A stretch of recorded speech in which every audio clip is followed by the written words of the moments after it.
Hi, everybody. Peace and blessings to you on today. I hope you can hear me pretty well. I do have my grandbaby here, so it might be just a little background noise in the background. I'm not live, so I don't usually go back, as y'all can see, and do a whole lot of editing. But anyway, nevertheless, I just wanted to say this. I wanted to share this with you, what the Lord put in my spirit on this morning. And what he gave me was the book of Psalms, the 20th chapter and the 7th verse. And it says, some put their trust in horses, some put their trust in chariots. But he's letting us know that he is the source of our strength.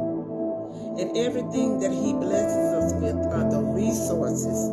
And we can only find victory in him. We can only find peace in him, in contentment in him. It's only through him and being in the presence of him that we can find all of these things that are applicable to strengthen us in the time of trouble, in the time of need, in the time that we feel like that we are about to give up or to give in, but God will give us that extra strength. And then he also says, let the strong bear the infirmities of the weak. But even in this, y'all, we have to have knowledge and wisdom to know when to apply these things in our lives. It's like precept upon precept. And another thing that he gave me to give to the people, when he says the battle is not ours, but the battle is the Lord's, even in this, there are stipulations, y'all. We have to learn that with God, is if we do this, then he comply with us and do what he has to do on his part. It's so much going on in the world. Devastation, like I have told you months and months ago, even a year or two ago, when I was even on Facebook, letting the people know the things that was going to happen on the earth. Things now, we at a point where it's just radical. It is radical. The things that are going on now, and we have to let the Lord fight our battles, but in doing so, we have to know how to do what we need to do on our part. It's just like if we go to court, the judge, the prosecutor, the attorney, the plaintiff, or whomever it may be, they all have a part to play when you go into court. It's just like the government. You have the cabinet members. You already have the legislature. You have the judicial. You have the executive branches. But they all play a certain part. And when they come together, you have the senator, the congressmen, and women, and the representative. They all come in as a body. As a body, whether they have a common itinerary together to make it work or not. So this is the way it is when the Lord is saying he will fight our battles. But we have to think about it reasonably. Every battle is not ours. Hello, every battle that has to be fought. Some battles are just not assigned to me. Some battle and some people that are not assigned to me. That's why the Bible tells us some plant, some water, and God gives the increase. That lets you know you do your part, somebody else will come in and do their part, and in the end, he will settle it all. So we as people, we have to learn whether you believe in Christianity or believe in God or not, you're going to have to learn how to not get involved with every little thing that go on around you.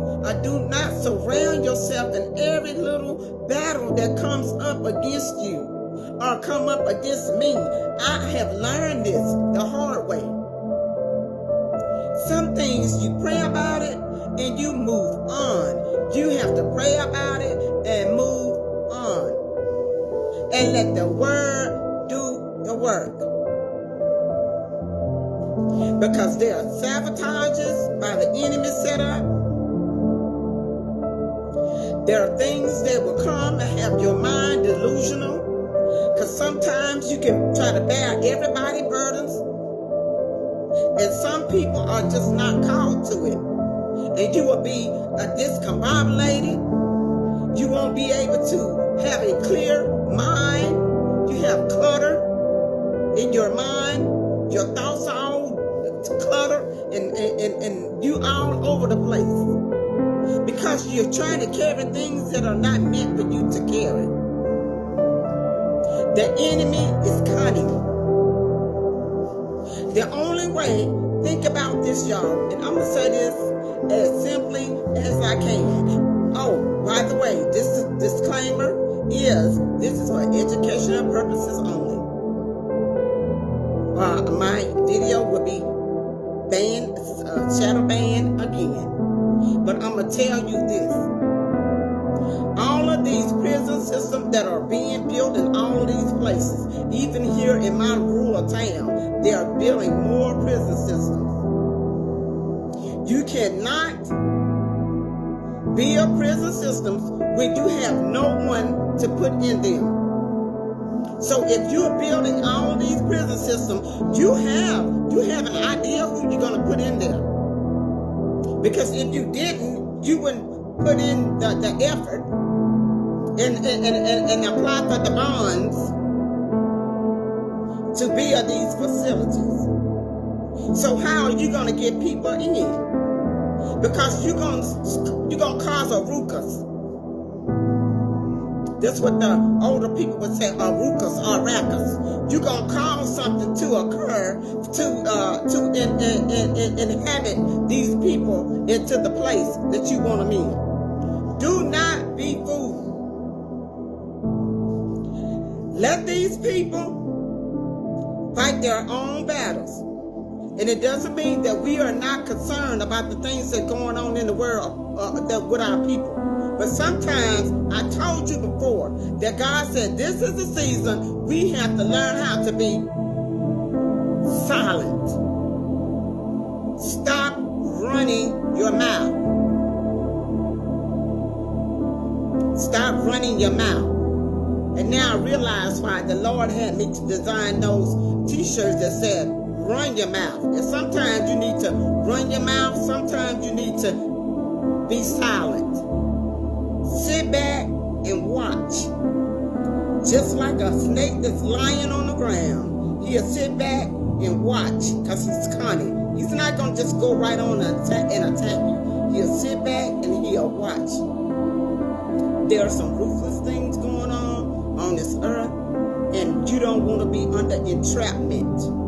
Don't be fooled. Do not be fooled. I know sometimes we quick to want to react to things that we feel like, hey, you're doing us wrong. When have they not did us wrong? There's nothing new under the sun.